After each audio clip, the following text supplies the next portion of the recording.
Now, at the bottom, below, usually right below that first line, or right in that general vicinity, you'll feel a round circle from the T-nut where we took the crossover off. I usually just poke a hole just so I know where it is. Then what you need to do, where we made the cut on the second cut in from the bottom and the second cut in from the top, what we want to do is do the outside, the first line connection. The very bottom one.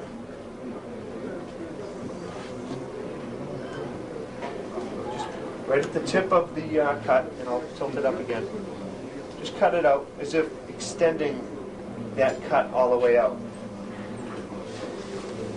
such as this. Now what this is going to do is I'll make a connection here. When I make that connection, it's going to go straight into here. Just can't jump across. Now what I'll do is I'll go to the top part.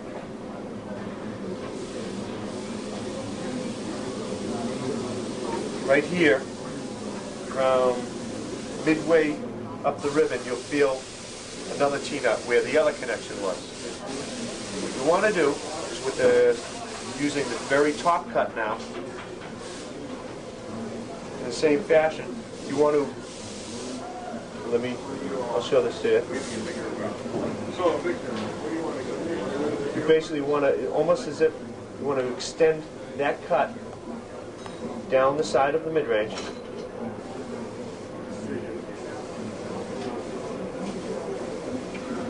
Keeping in mind where that T-nut is.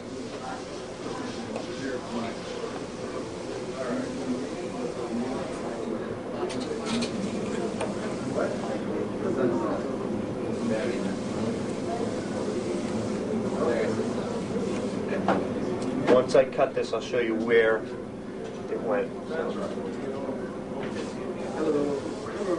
Where did you put this junk in my car? Is this dumpster or what? Oh, the R4? Yeah, the R4. Because I know you like them so much. No. I'll get you a picture of it. It's a special R4. Don't forget to put this number on the computer. It's magical.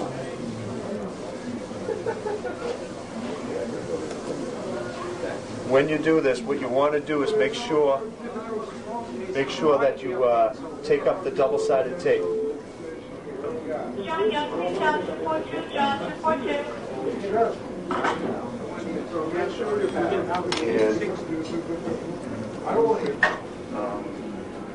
what, you got to go up? La la la la.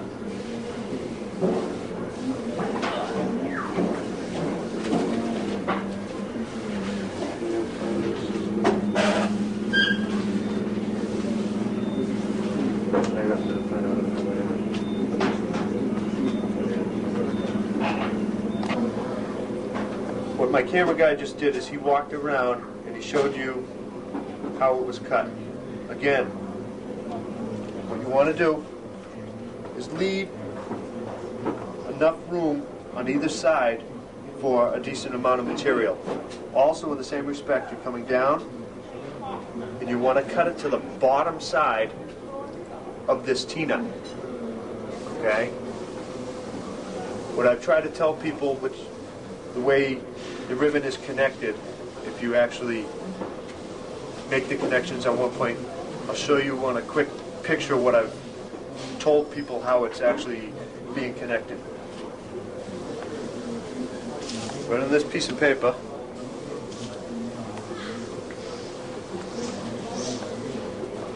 I try to picture this as one of the connections. And then what I'm going to do, this part being the ribbon, it's going to go around and around until we get to the other connection.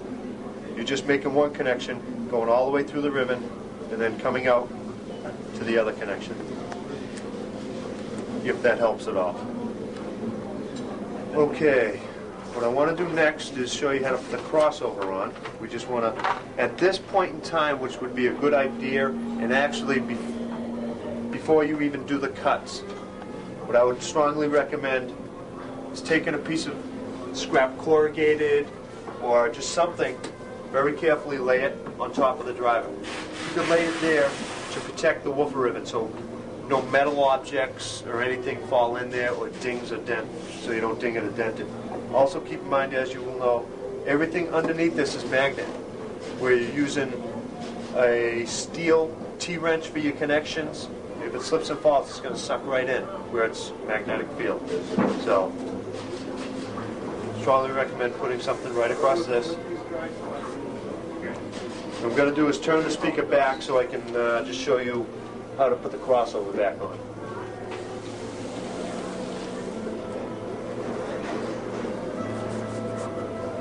Okay.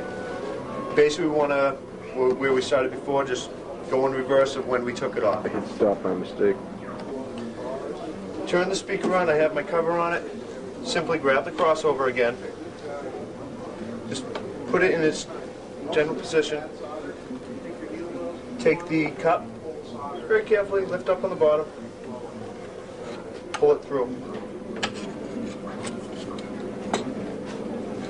At this point, what I'll do, okay, keep in mind where on a caliper it would be brown or black. That would go all the way to the top. The yellow, or sometimes white, along with the coil, would go in here. This green one would be for the mid-range connection. At this point, what I would do,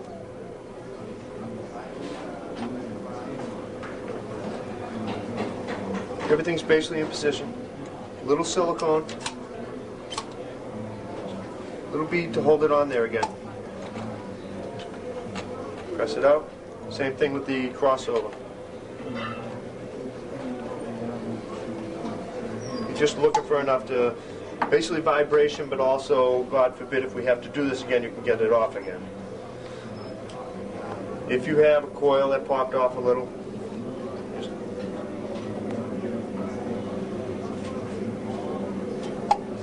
silicone. You have to take a piece of tape to hold it down, which you're probably going to have to do on this one. And what you want to do now, I have a air compressor with a staple gun for the coil.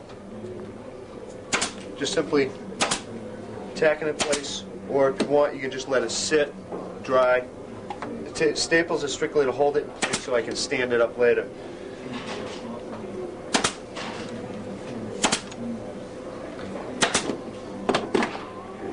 Before, the crossover was held on with staples. What I want to do this time is I just have a few smaller screws just to screw it in place and hold it down.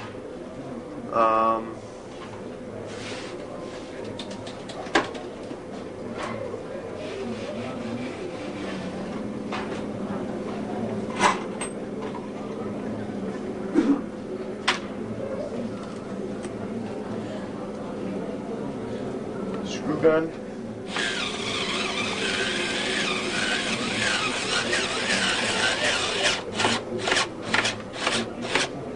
Just to hold it down in place of the staples.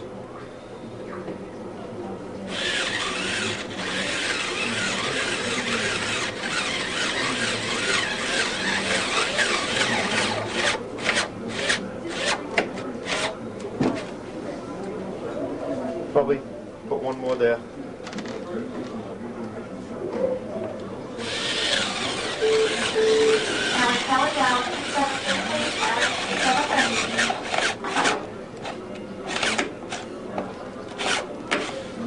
Okay.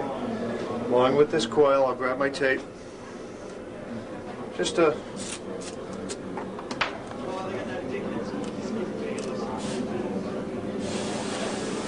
hold it in position while it's drying. Silicone sets up. Now that the crossover's back in position, what we can do is make the connections for the wires. The T-wrench wherever it went.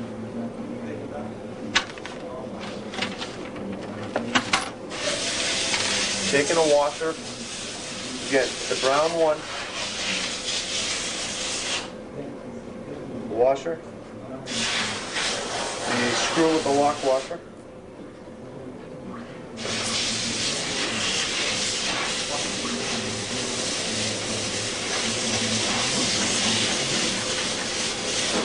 Tighten it down. When you get to the end, what I try and do is hold the ring lug of the wire so that if it twists, I'm not really going to twist the foil. Okay. Doing the same thing at the bottom.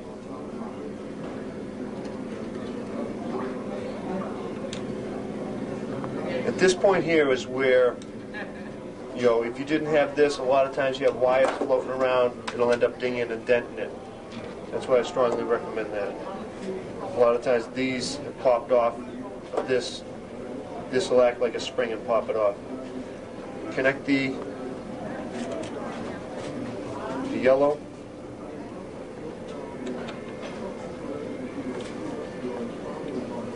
Same thing, when you get towards the tight, just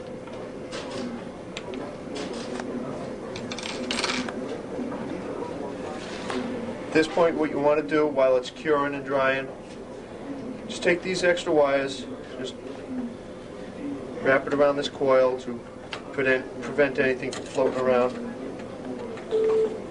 John Young, please call extension 294. John 294. Take the white one over here, just pull it through, just to make sure it's not going to.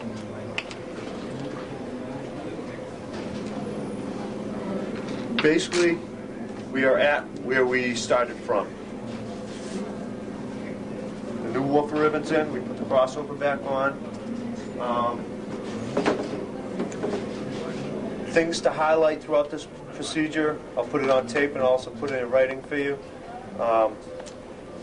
Key hints that I found: one, with the lining, the ribbon, when you putting the ribbon in, the edge of the straight side, be very careful of the edge of the ribbon to the grommets so you don't ripple it, along with when you're grabbing your blocks and you're stretching your ribbon so you can line it up with the lines.